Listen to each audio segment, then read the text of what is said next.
side. Let's get it done. The American public expects us to. Yield the floor.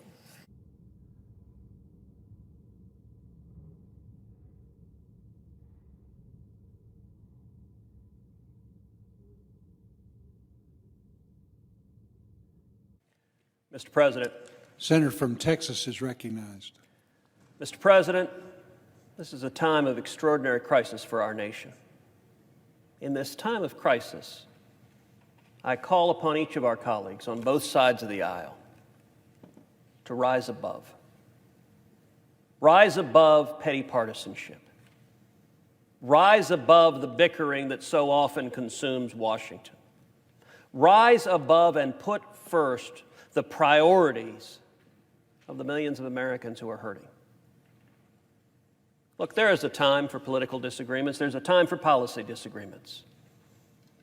I am no stranger to robust political and policy disagreements.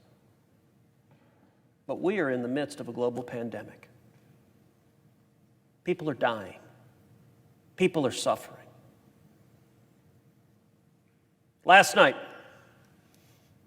when this Senate voted on whether to move forward with emergency relief legislation for the millions of people being devastated by the economic disaster we're seeing as a result of the coronavirus epidemic, every single Democrat in this body voted to block consideration of this bill.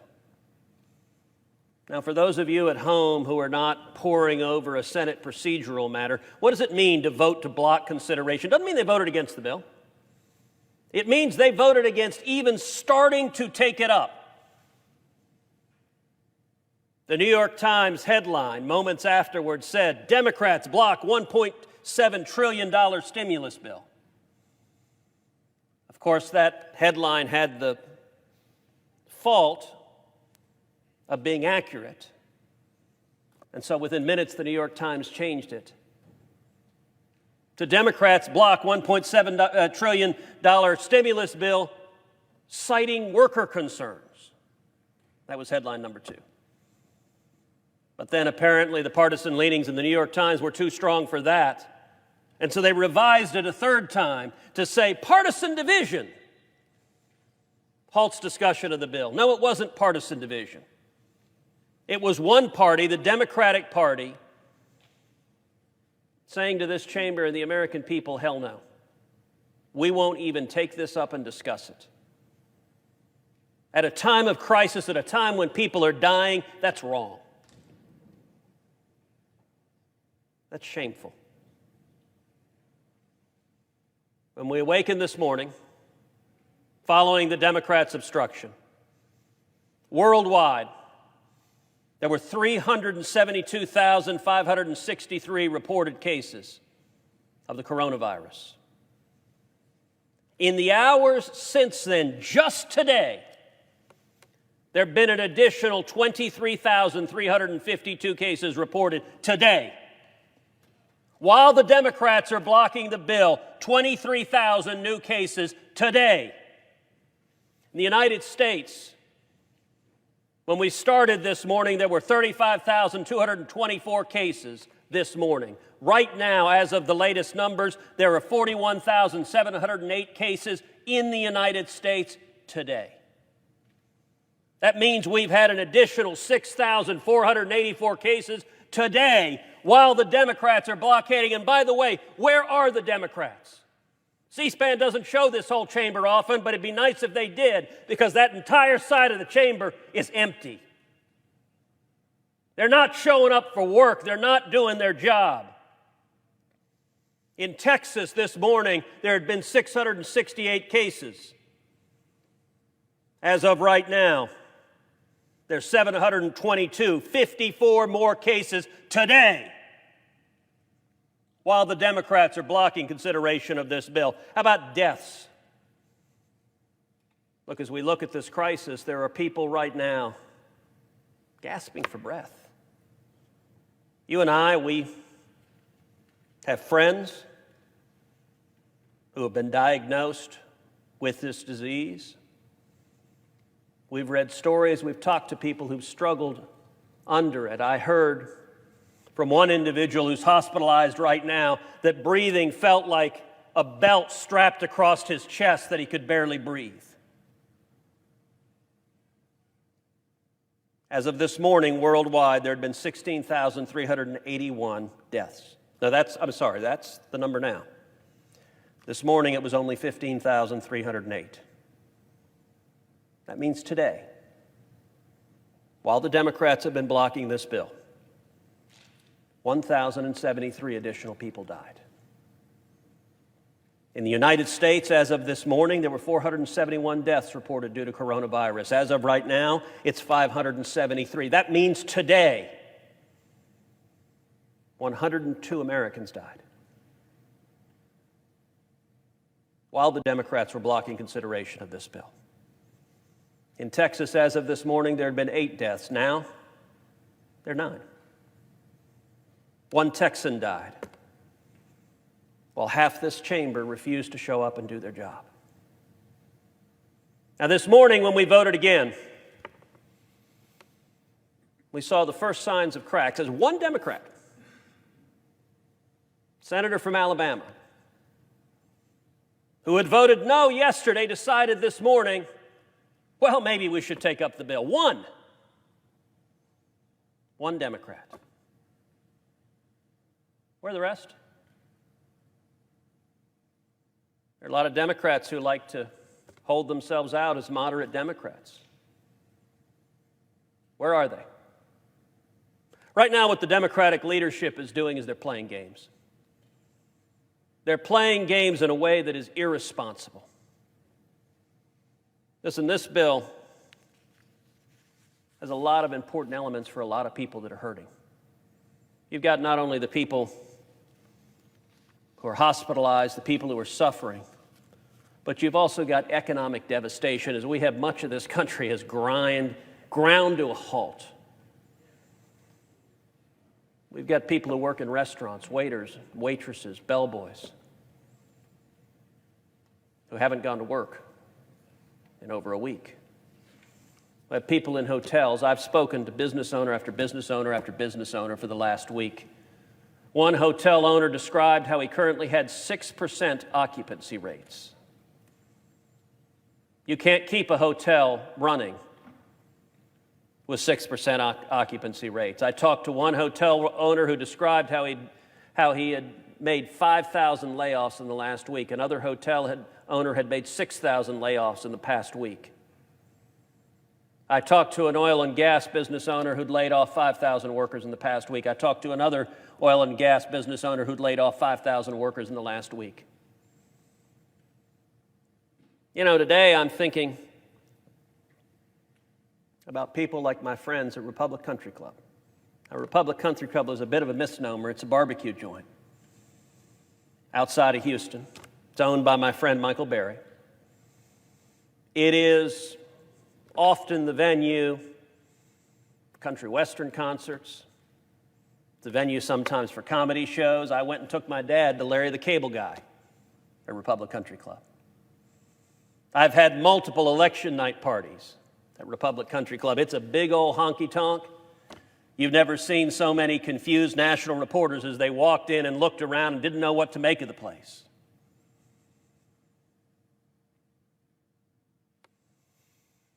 Father's Day, a year ago, I did a Father's Day party at Republic Country Club. My dad, we roasted up 2 whole pigs. Cook staff at the barbecue place, they made them up, and we had a big party, invited people there. It's a Cuban tradition to roast a whole pig. Now, why am I telling you about Republic Country Club? Because yesterday, which happened to be my father's 81st birthday, yesterday Republic Country Club announced they're closing their doors. Yesterday, Michael Berry sent out a tweet telling first responders, telling police officers and firefighters and everyone on the front line. He said, drive by Republic Country Club today, March 23rd. Drive by during the day and we'll give you a free barbecue. We're going to cook everything we have. We're just going to give it away in to-go. You can't come in, but we're going to give you to-go boxes. And he went on to say They're emptying out all the liquor from the storeroom, and from behind the bar, they're giving it to the employees because the employees are all being laid off. And he said he doesn't know if they'll open again. Now, I'll tell you, those employees, the bartenders, the bouncers, many of them are veterans. Many of them are big guys covered with tats. They're salt of the earth. And right now, they don't know where their rent check is coming from next week. That's happening all across this country. That's happening not just at one barbecue place in Houston. That's happening at bars. It's happening at nail salons. It's happening at movie theaters. You know, I love Sunday night to go with a buddy of mine and go watch a movie. Movie theaters are shut down all over this country.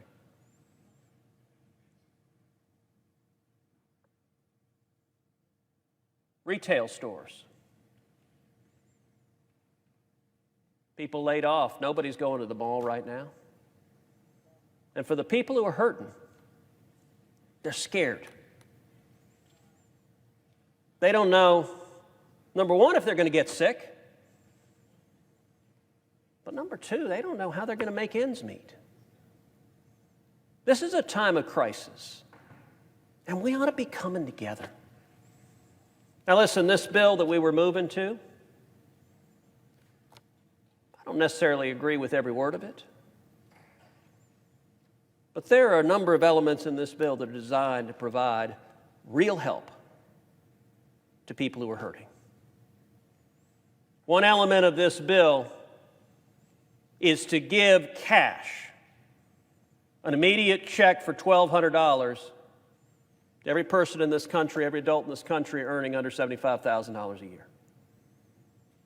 $2,400 for every couple earning under $150,000 a year, plus $500 for every child they've got. Now, you want to talk about real relief. For people that are scared, they're saying, what do I do next? Those are checks that are coming in the mail. And what have the Democrats said? No, halt the checks. Right now, those checks aren't coming, and they aren't coming for one reason, because the Senate Democrats are blocking taking up that bill. In many circumstances, that would not be the right policy outcome to just send checks to people. But at a time of crisis, where you need people just to be able to make it to tomorrow, putting some resources in their hands makes a big difference. Another element of this bill that is being blocked by Senate Democrats is $350 billion in emergency loans to small businesses like Republic Country Club, to small businesses like restaurants and bars, to small businesses like nail salons and barber shops and movie theaters and dress shops and hardware stores. Small businesses that are right now putting up the sign saying closed for coronavirus. Now, those emergency loans are designed to be given with the condition that they keep their employees on payroll.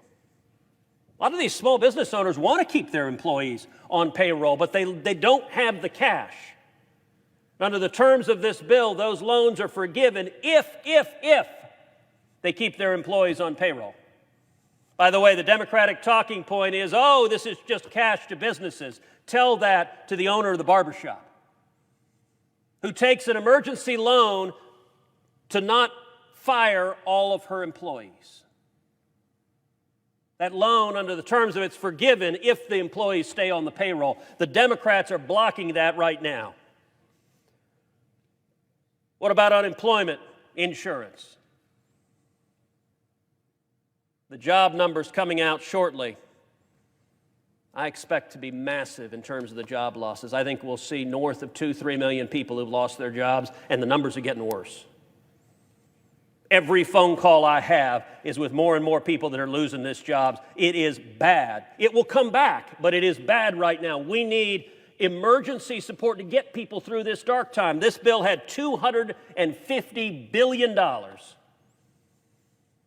for additional unemployment insurance. What did that mean? That's an additional $600 per week for an additional 13 weeks. If you're one of the waitresses right now who's just been told your job's gone away and you apply for unemployment insurance, if this bill passes, you get an extra $600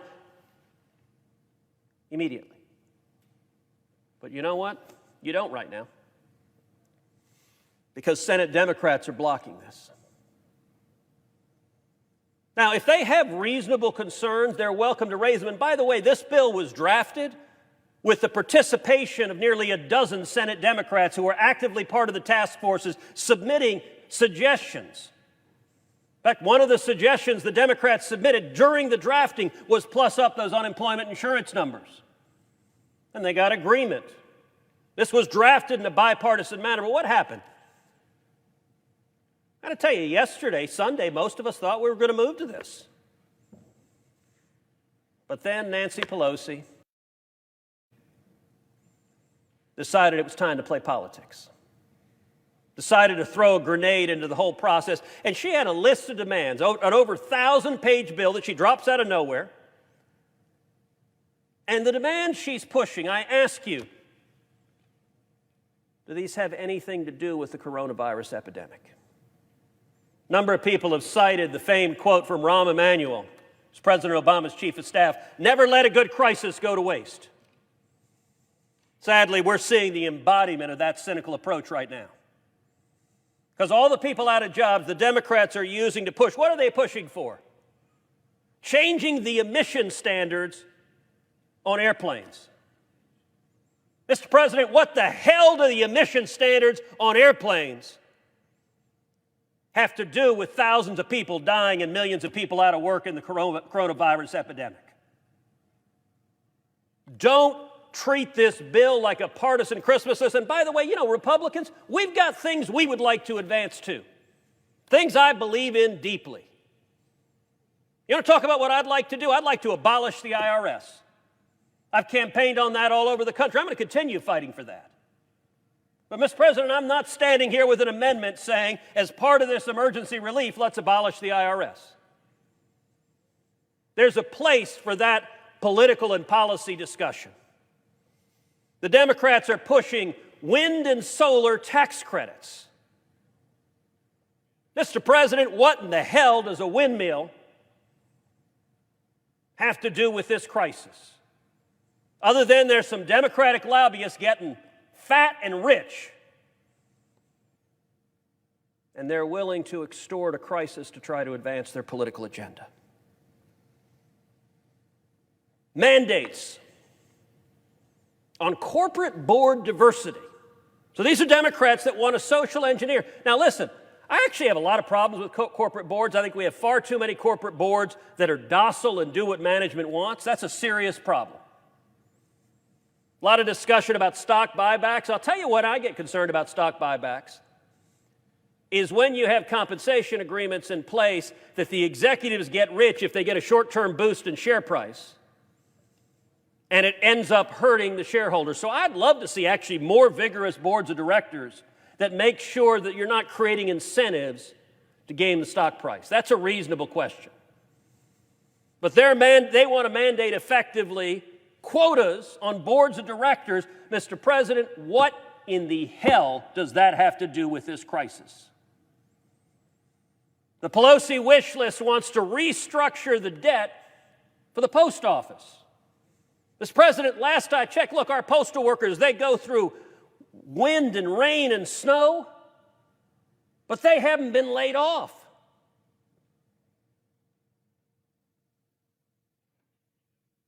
I call upon both sides. Don't play games with this.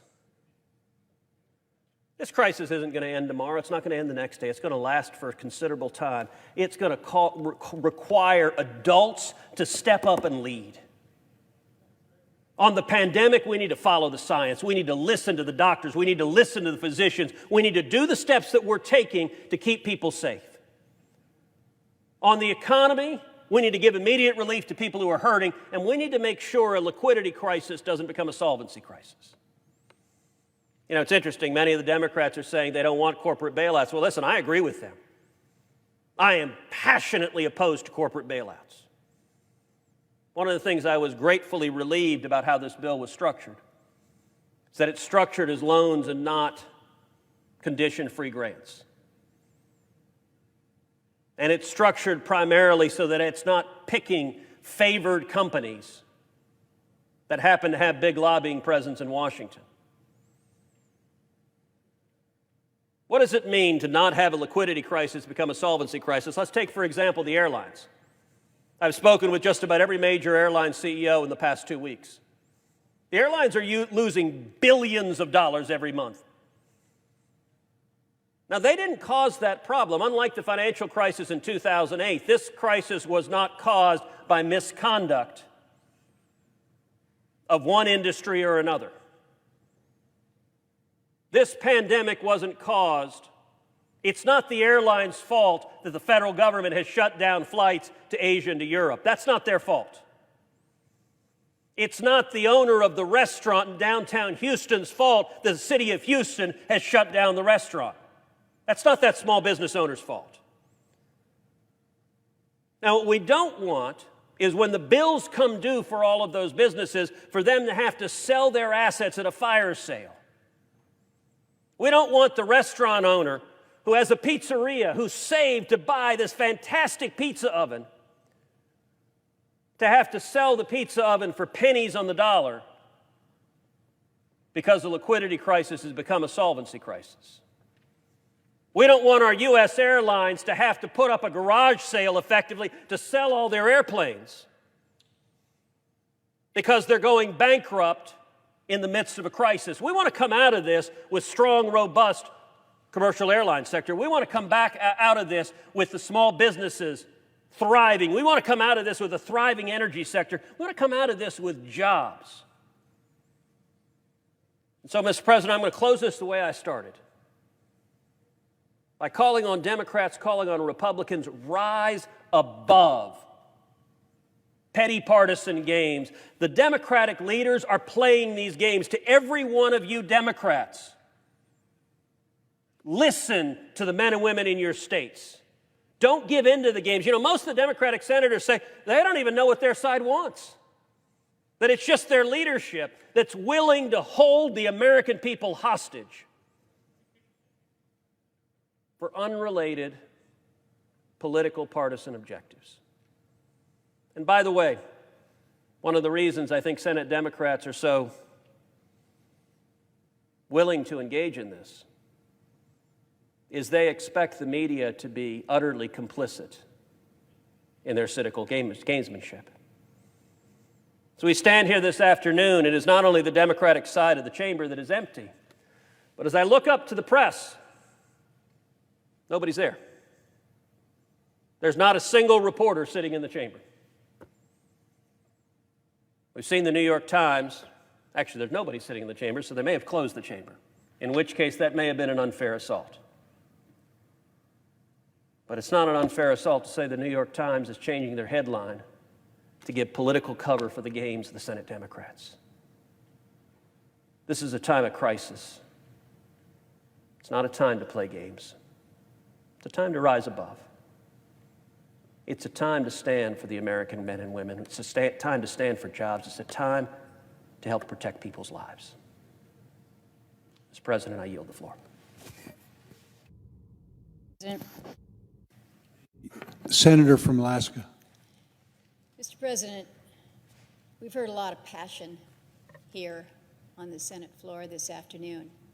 A lot of anger, a lot of frustration. And it stems